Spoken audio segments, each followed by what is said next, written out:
Bonjour à tous et bienvenue sur ma chaîne. Alors je suis super contente de vous retrouver cette semaine pour une nouvelle vidéo. Pour ceux qui ne me connaissent pas, moi c'est Linda et sur ma chaîne vous allez trouver beaucoup de DIY, d'upcycling, d'idées déco, etc. Donc si c'est des sujets qui vous intéressent surtout, n'hésitez pas à vous abonner. Et du coup ce que je vous propose de faire cette semaine c'est d'upcycler un meuble que j'ai acheté à Emmaüs. Donc en fait c'est un meuble de cuisine haut qui m'a coûté littéralement 10 €, donc vraiment pas très cher, qui était plutôt en bon état.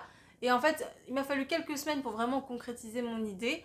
Mais du coup là je suis prête et je vous embarque avec moi dans ce petit bricolage. J'espère que ça va vous plaire. Et on commence tout de suite. Alors voilà la bête de plus près. Comme vous pouvez le voir, elle est en très bon état, mais clairement passée de mode.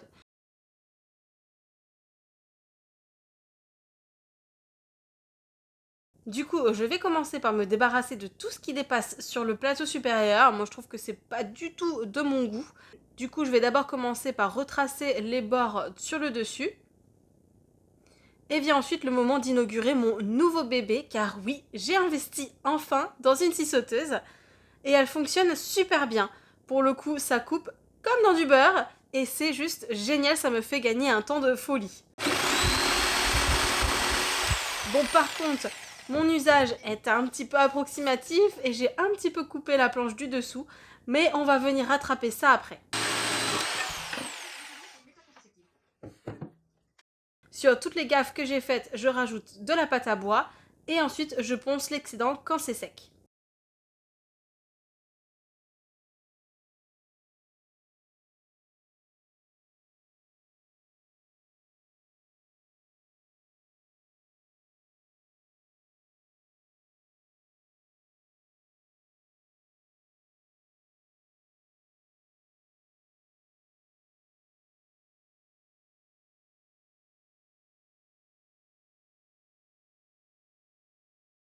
Et pour lisser mes finitions, je vais continuer le ponçage au niveau des découpes.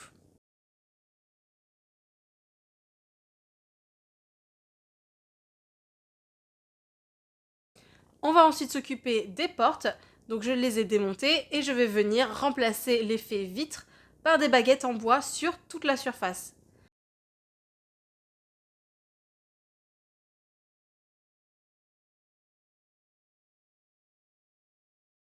C'est des baguettes très fines, donc faciles à couper à la scie manuelle et à la bonne longueur. J'ai tenté la scie sauteuse, mais ça n'a pas du tout marché. Du coup, j'ai prolongé avec la scie manuelle. Ensuite, je viens les coller avec de la colle à bois. Donc, je sais pas lequel était le plus approprié, mais en tout cas, avec de la colle à bois, ça tient très bien. Si jamais à la fin ça tombe pas pile poil comme vous voulez, vous pouvez poncer légèrement sur toutes les baguettes pour gagner quelques millimètres et que ça fitte à la perfection.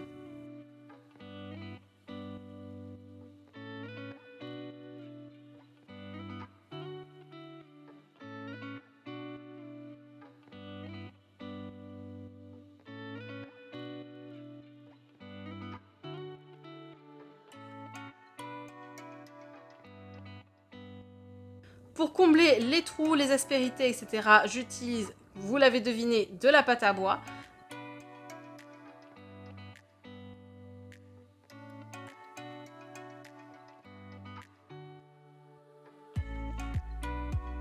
Et bien entendu, une fois sec, on va venir poncer.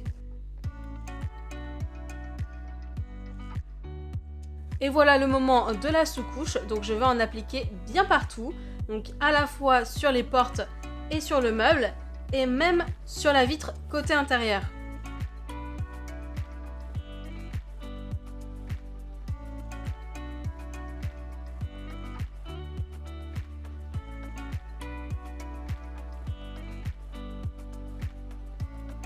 Une fois que la sous-couche est finie, donc c'est l'heure de la peinture, je vais utiliser cette couleur beige Kianic de Chéri Paulin qui est très bien et très couvrante.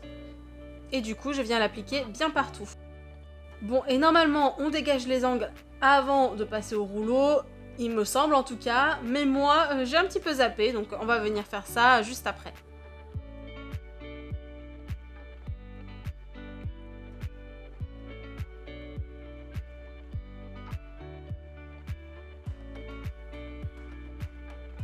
Et pour les recoins entre chaque baguette, j'utilise un pinceau tout fin pour aller plus vite, et ensuite, je viens passer au rouleau.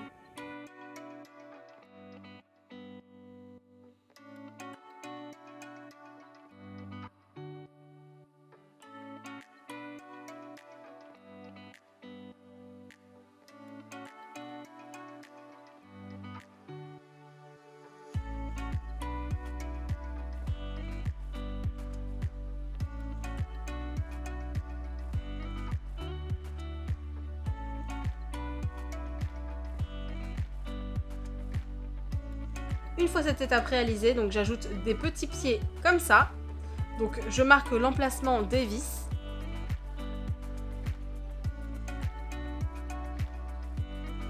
Je perce.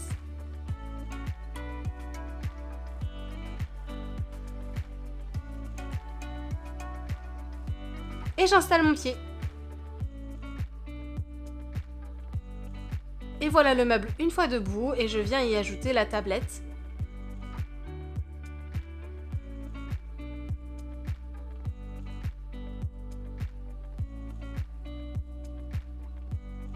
Ensuite, il n'y a plus qu'à remettre les portes et bien entendu un incontournable dans l'upcycling, je vais changer les poignées pour en ajouter des plus modernes.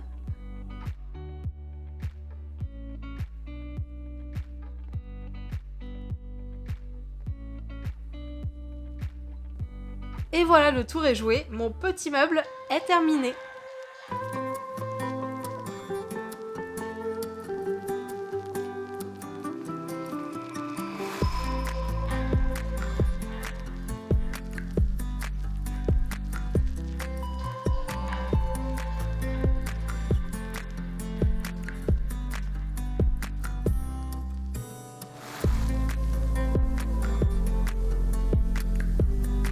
Voilà, cette vidéo est terminée, j'espère que ça vous aura plu. N'hésitez pas comme d'habitude à me dire ce que vous en avez pensé dans les commentaires.